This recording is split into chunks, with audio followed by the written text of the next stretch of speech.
नमस्कार दोस्तों, मैं डॉक्टर पवन वासनीवाल आपका स्वागत करता हूं, वेलकम करता हूं। दोस्तों, क्या कभी आपको एसिडिटी हो रही है या अभी बहुत ज़्यादा एसिडिटी के साथ में जी रहे हैं, या आपको पेट में बार बार गैस बनती जिसकी वजह से आपका खाना नहीं पच पा रहा हो, या जिसकी वजह से आपका पेट बार बार फूलता हो, खाना खाने के बाद में पेट फूल जाता हो, आपको गैस पास नहीं हो रही हो, उम्र के साथ में आपको इस तरह की परेशानियां हो रही है जिसकी वजह से आप डेली रूटीन के काम प्रॉपर नहीं कर पाते हैं, ना अपनी सेहत का ध्यान रख पा रहे हैं। ऐसी सभी सवालों का आज मैं जवाब देने वाला हूं।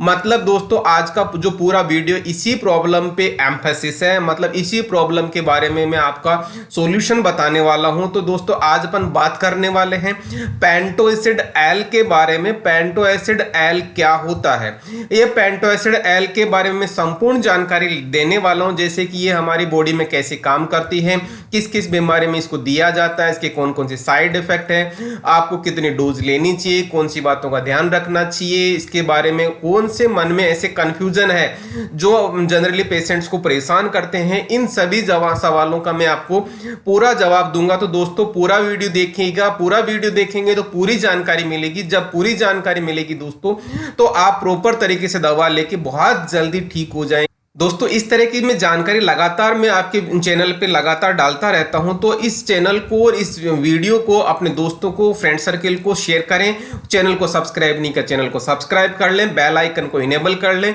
दोस्तों, इस वीडियो को देखते हुए यदि आपको एक जानकारी अच्छी लगे तो थैंक्स का बटन दबाना ना भूलें। तो शुरुआत करते हैं दोस्तों अपन सबसे पहले कि ये कैसे काम करता है। जब बात कैसे काम करने की आती है तो इसमें दो तरह की दवा होती है दोस्तों, लिवोसल्फ्यूराइड और पेंटाप्राजोल। ये दोनों किस तरह की दवा होती है, मैं थोड़ा सा मेडिकल साइंस की भाषा में बता दूं तो लिवोसल्फ्यूराइड दोस्तों प्रोकाइनेटिक और एंटीसाइकोटिक कैटेगरी की दवा होती है, जो जीआरडी, उल्टी और सिजोफ्रेनिया को ट्रीट करने के काम आती है। उसी तरह से पेंटाप्राजोल प्रोटोन पंप इनहिबिटर होता है, जो ये मेडिकल लैंग्वेज की भाषा है, जो एसिडिटी को ट्रीट करने के काम आती है।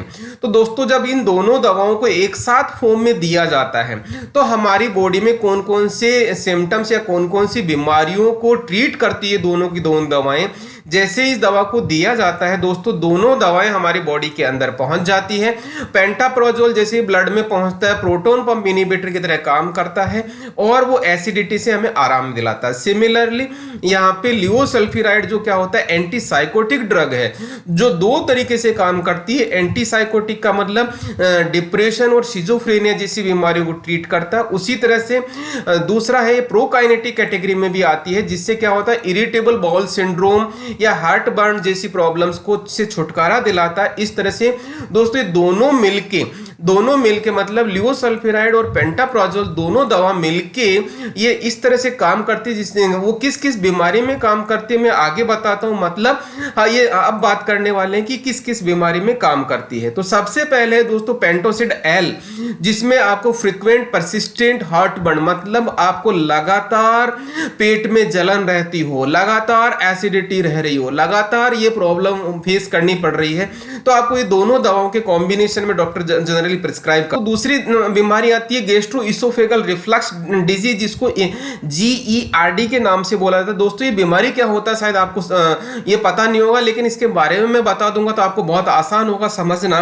इसमें क्या होता है, जैसे हम खाना खाते हैं, थोड़ी देर बाद में या हमें खाना खाने की नली में वापस खाना बाहर आने लगता है, जो इसको लोकल लैंग्वेज में इसको बोलते हैं गुचड़की आना, मतलब खाना बाहर आ जाता है, जिससे हमें बड़ा गंदा टेस्ट लगता है और खाने की नली में आपको जलन महसूस होती है। इस तरह की बीमारी में भी इस दवा को बहुत अच्छे से यूज किया जाता है, जिससे पेशेंट को बहुत जल्दी आराम मिलता है। उसी तरह से दोस्तों आता है एक बीमारी आती है जिसको बोलते हैं इरिटेबल बाउल सिंड्रोम, जिसको आईबीएस भी शॉर्ट फॉर्म में बोला जाता है। यह बीमारी क्या होती है दोस्तों, आपकी आंत में सूजन आ जाती है।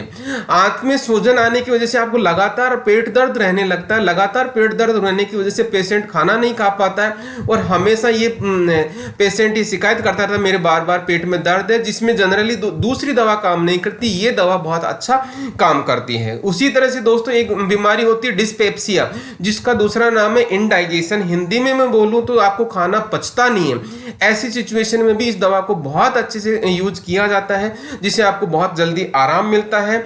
मेंटल डिसऑर्डर में भी यूज की जाती है, जैसा मैंने बताया साइकोसिस को ट्रीट करने के काम आता है लिवोसल्फिराइड। तो कहने का मतलब मानसिक विकार है। जनरली क्या होता है ओल्ड एज में पेशेंट्स में क्या होता है, आपको खाने की नली की वजह से प्रॉब्लम होने लग जाती है, जिसमें एसिडिटी और इस तरह की प्रॉब्लम्स होती है। जब इस तरह की प्रॉब्लम होती है तो मेंटल डिसऑर्डर होने लग जाता है पेशेंट को, बार बार वो अलग अलग तरीके से सोचने लग जाता है। इस तरह से इसका मतलब एसिडिटी के साथ में लिवोसल्फिराइड वाली दवा भी दे देते हैं, मतलब लिवोसल्फिराइड और पेंटाप्राजोल दवा दे दी तो मानसिक विकार के साथ में दोस्तों एसिडिटी को ट्रीट करता है, जो पेशेंट की बहुत ज्यादा रिक्वायरमेंट है। तो जब मेंटल डिसऑर्डर होता है तो पेशेंट को डिप्रेशन हो जाता है, जिसको मानसिक अवसाद वाली सिचुएशन में चला जाता है। तो पेशेंट को यदि ये दवाई देंगे तो बहुत अच्छा रिलीफ होगा और पेशेंट बहुत जल्दी रिकवर होकर आएगा और पेशेंट को ऐसा लगेगा मुझे बीमारी नहीं है। तो दोस्तों इस तरह की दवा बहुत अच्छी कारगर करती है। दोस्तों अब बात करते हैं इस दवा को लेने से कौन कौन से साइड इफेक्ट हो सकते हैं। जब साइड इफेक्ट की बात आती है तो सबसे पहले होता है दोस्तों डिजीनेस। हालांकि जो मैं साइड इफेक्ट बता रहा हूं ये सारे के सारे साइड इफेक्ट दोस्तों क्या होते हैं, बहुत वेल टॉलरेटेड होते हैं। वेल टॉलरेटेड का मतलब ज्यादातर पेशेंट को फील नहीं होता, लेकिन यदि आपको ऐसा कुछ लग रहा है बहुत ज्यादा प्रॉब्लम हो रही है तो आप अपने डॉक्टर से इमीडिएटली कंसल्ट करें। जिसमें एक आता साइड इफेक्ट डिजीनेस, मतलब पेशेंट को थोड़ा बहुत चक्कर आ सकता है, पेशेंट को थोड़ा हेडेक भी हो सकता है। उसी तरह से दोस्तों वोमिटिंग और नोजिया वाली शिकायत भी हो सकती है। हालांकि ये प्रोकाइनेटिक दवा है लेकिन कुछ पेशेंट्स में देखा जाता है। सिमिलरली एब्डोमेन पेन भी हो सकता है। दोस्तों ये साइड इफेक्ट है, हालांकि ये पेन में रिलीफ करता है लेकिन ये साइड इफेक्ट इस दवा। दोस्तों ये डायरिया मतलब दस्त वाली प्रॉब्लम भी क्रिएट कर सकता है जब पेशेंट इसको टॉलरेट नहीं कर पाती। फीमेल पेशेंट में दोस्तों एमनोरिया की प्रॉब्लम हो सकती है। इसका मतलब है मासिक धर्म की अनुपस्थिति, मतलब एबनॉर्मल सिचुएशन होने लग जाती है मेंस्ट्रुअल साइकिल में, जिसमें कई बार प्रॉब्लम्स होने लग जाती है। उसी तरह से दोस्तों गायनोकोमेस्टिया मेल पेशेंट में होने लग जाता है, मतलब पुरुषों में स्तन वृद्धि ज्यादा होने लग जाती है। ये यदि आपको बहुत ज्यादा होने लगी तो आपको अपने डॉक्टर से कंसल्ट जरूर कीजिएगा।